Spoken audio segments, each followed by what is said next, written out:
আজ বাণীর জন্য দুটো ভাসে লাগা প্যালেট নিয়ে এসেছি। একটা কুনি অ্যাডাল্ট, একটা অক্সবো এসেন্সিয়াল অ্যাডাল্ট র্যাবিট ফুড।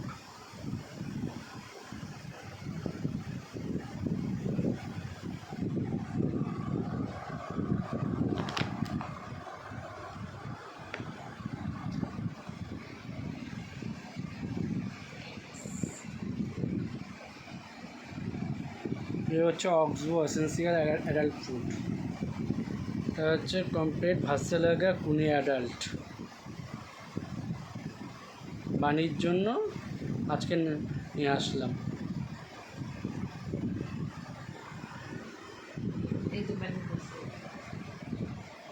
এই যে বাণী, এই যে বাণী, ওই যে বাণী, ওই একটা একজন শুয়ে আছে, বিশ্রাম করছে, আরেকজন খাঁচার মধ্যে উকি ঝুঁকি দিচ্ছে। আমাকে কখন বের করা হবে, তাকিয়ে আছে। এই যে একজন তো পেট খেয়ে বিশ্রাম করছে। এটা হচ্ছে পুল্লি বাণী, পুল্লি।